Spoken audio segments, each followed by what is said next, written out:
在春日里的田野间，有一种被名字嫌弃的美味，正悄然绽放出它的魅力。它的名字听起来略带一些苦味，但是你一旦尝试它，就会发现它的口感、风味和营养价值都让人惊艳不已。它就是我们今天的主角——中华苦麦菜，又名苦菜。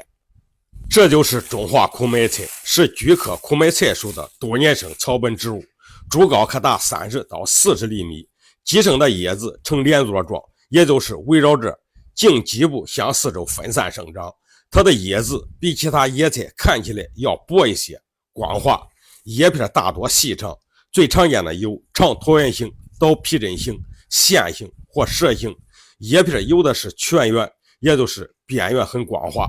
还有的尖齿或凹齿，或羽状或前裂。中华苦麦菜这个在田野间默默生长的野菜，其实全身都是宝。它鲜嫩翠绿的叶片不仅富含多种维生素和矿物质，还是维生素 C 和铁质的天然宝库。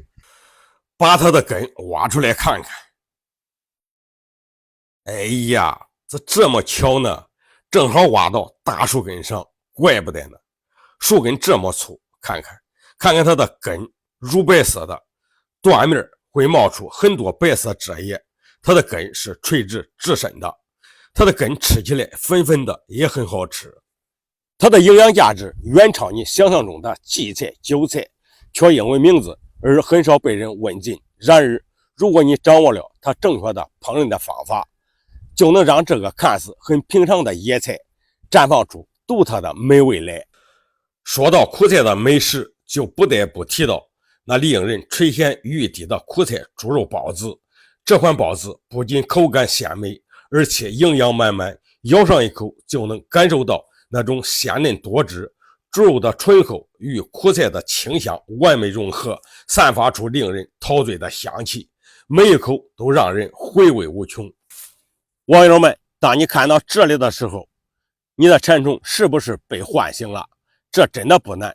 到田野里去采挖一些中华苦麦菜，把它摘洗干净了，放入开水中焯一下水，然后捞出来放入冷水中过凉，浸泡一段时间，把它挪干了，切碎了，加入五花肉、葱花姜、生抽、老抽、食用油、盐等各种调味料，把它搅拌均匀之后，你无论是包成包子、水饺或者是馄饨，都是一道又一道的美味。中华苦麦菜是一种药食两用的野菜，全草都可入药，药用价值非常之高。有一年夏天，母亲听说我买苦丁茶喝，误以为是中华苦麦菜，她还特意采摘了很多，洗净晒干了给我泡茶喝。那一年我水杯里经常有中华苦麦菜柔嫩细长的叶子，淡绿的茶水，那是来自母亲最朴实的爱。好了，视频就到这里，希望大家能够喜欢，我们下个视频再见。